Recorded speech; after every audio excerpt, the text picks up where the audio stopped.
आज स्वतन्त्र उम्मेदवार डाक्टर महावीर पुन कालीगण्डकीमा माछा मार्न जाँदै हुन्छ।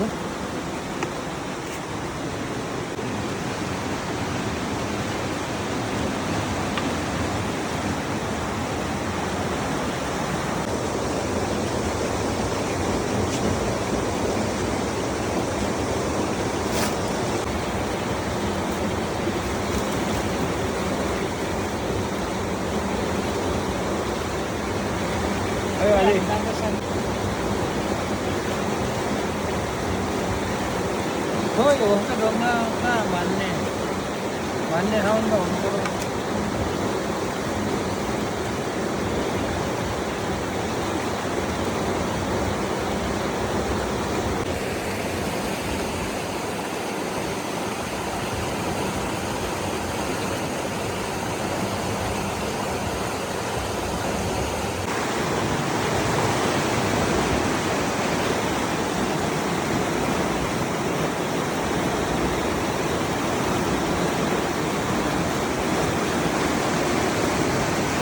महावीर सरले थापेको बल्छीमा कति माछा पर्छ है साथीहरू? ल हेर्नु छ किन माछा मार्न आउनुभएको छ। अब हेरौँ कालीगण्डकीमा कति माछा पर्छ है।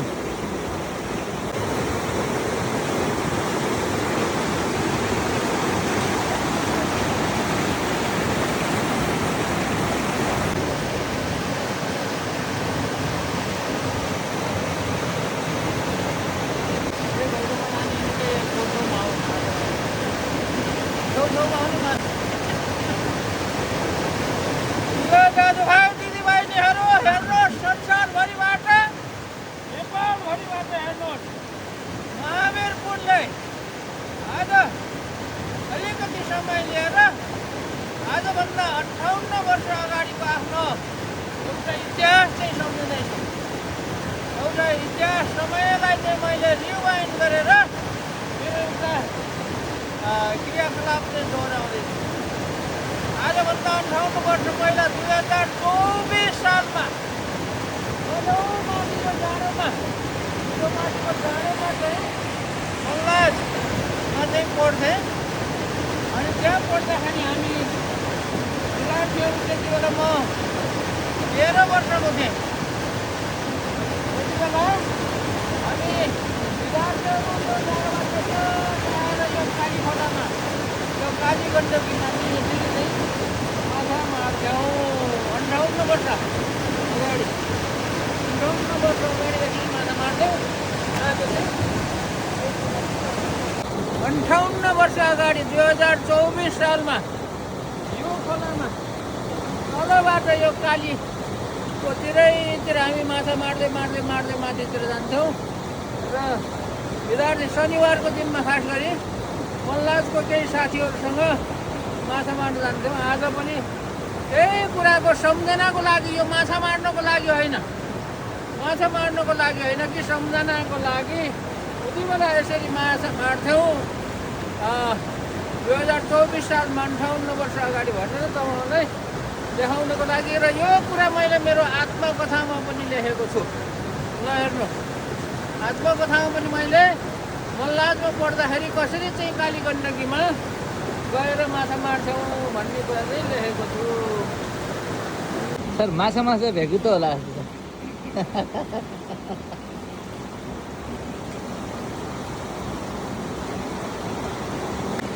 आज चाहिँ माछा मार्ला मर्ला नमर्ला त्यो बेग्लै कुरा हो। यो माछा मार्ने समय पनि होइन, तर पनि यो चाहिँ एउटा सम्झना। मैले 58 वर्ष छँदाखेरि कक्षा 8मा मल्लाजमा पढ्दाखेरि यसरी नै माछा मार्थ्यौँ भनेर तपाईँलाई एउटा देखाउनको लागि, सम्झनाको लागि, यो सम्झनाको लागि कालीगण्डकीमा यही माछा मारेको सम्झनाको लागि चाहिँ आजभन्दा 58 वर्ष अगाडि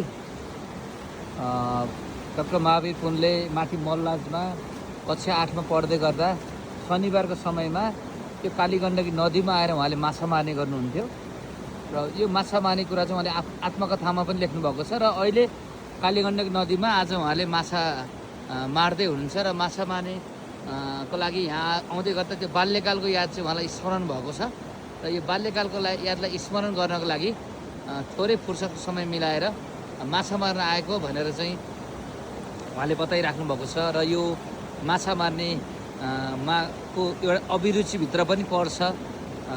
इनोभेसन क्षेत्रमा एउटा विभिन्न आविष्कार गरिसके पछाडि अहिले चाहिँ उहाँ यो चुनावी अभियानमा हुनुहुन्छ र त्यसैको सिलसिलामा आज उहाँले आफ्नो बाल्यकालको सम्झना स्वरूप यो स्मरण गर्नको लागि कालीगण्डकी नदीमा, यो कालीगण्डकी नदी ऱ्याफ्टिङको लागि र माछाको लागि पनि यहाँ आएर बल्छी थापेर माछा मार्ने चलन छ। यो चाहिँ त्यसको लागि प्रख्यात छ र उहाँ आज यहाँ माछा मार्दै हुन्छ। हामी दृश्य खिचिरहेका छौँ है। आविष्कार केन्द्रलाई सहयोग गर्ने हो भने होइन, तपाईँ चाहिँ आविष्कार केन्द्रमा जानुहोस् होइन। त्यहाँ उसो भए त्यहाँ चाहिँ ऊ छ नि होइन, राजेन्द्र अहिले त्यहाँ चाहिँ कनेक्ट गर्छ, डेपोजिट गरेर रसिद दिएर गर्नुपर्छ। ल ल ठिक परेन पर्छ नि छोडो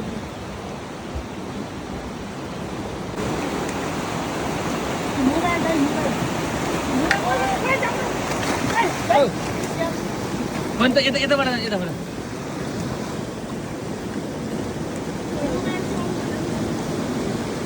मोबाइल चाहिँ निकालेर राख्नु पर्ला।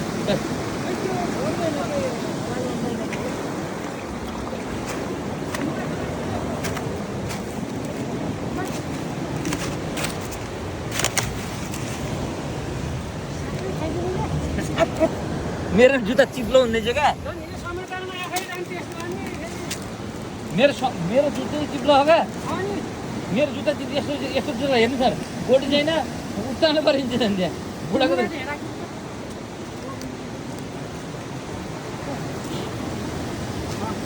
ऊ हो क्या, यो स्मरण हो क्या हुन्छ।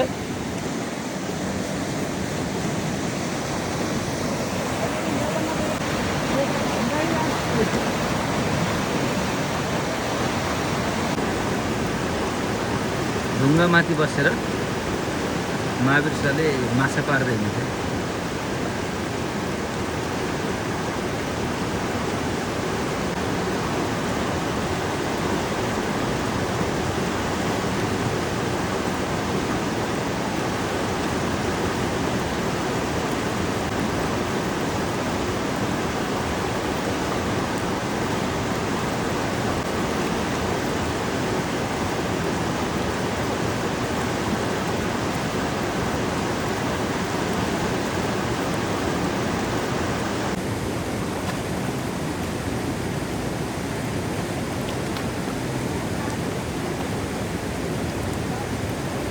किनमा बनाइन्छ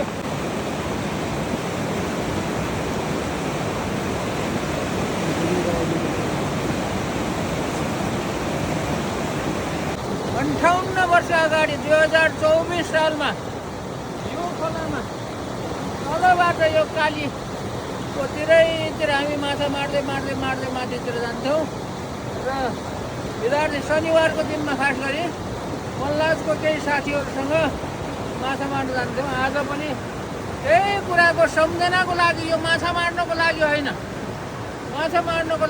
कि सम्झनाको लागि उति बेला यसरी माछा मार्थ्यौँ 2024 सालमा 58 वर्ष अगाडि भनेर तपाईँहरूलाई देखाउनको लागि। र यो कुरा मैले मेरो आत्मकथामा पनि लेखेको छु। ल हेर्नु, आत्मकथामा पनि मैले मल्लाजमा पढ्दाखेरि कसरी चाहिँ कालीगण्डकीमा गएर माछा मार्छौँ भन्ने कुरा चाहिँ लेखेको छु। परेन पर्छ नि छोडो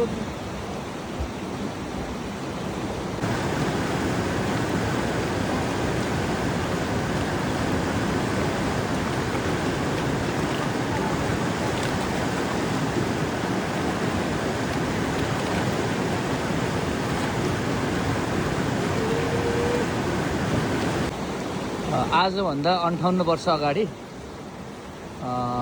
डाक्टर महावीर पुनले माथि मल्लाजमा कक्षा 8मा पढ्दै गर्दा शनिबारको समयमा त्यो कालीगण्डकी नदीमा आएर उहाँले माछा मार्ने गर्नुहुन्थ्यो र यो माछा मार्ने कुरा चाहिँ उहाँले आत्मकथामा पनि लेख्नुभएको छ र अहिले कालीगण्डकी नदीमा आज उहाँले माछा मार्दै हुनुहुन्छ र माछा मार्ने को लागि यहाँ आउँदै गर्दा त्यो बाल्यकालको याद चाहिँ उहाँलाई स्मरण भएको छ र यो बाल्यकालको यादलाई स्मरण गर्नको लागि थोरै फुर्सदको समय मिलाएर माछा मार्न आएको भनेर चाहिँ उहाँले बताइराख्नु भएको छ र यो माछा मार्ने को एउटा अभिरुचिभित्र पनि पर्छ इनोभेसन क्षेत्रमा एउटा विभिन्न आविष्कार गरिसके पछाडि अहिले चाहिँ उहाँ यो चुनावी अभियानमा हुनुहुन्छ र त्यसैको सिलसिलामा आज उहाँले आफ्नो बाल्यकालको सम्झना स्वरूप यो स्मरण गर्नको लागि कालीगण्डकी नदीमा यो कालीगण्डकी नदी ऱ्याफ्टिङको लागि र माछाको लागि पनि यहाँ आएर बल्छी थापेर माछा मार्ने चलन छ यो चाहिँ त्यसको लागि प्रख्यात छ र उहाँ आज यहाँ माछा मार्दै हुन्छ हामी दृश्य खिचिरहेका छौँ है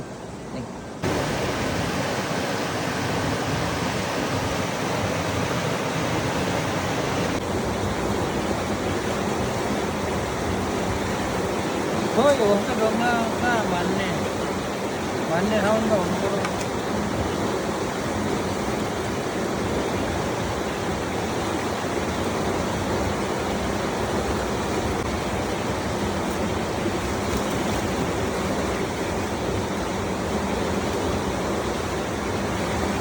अहिले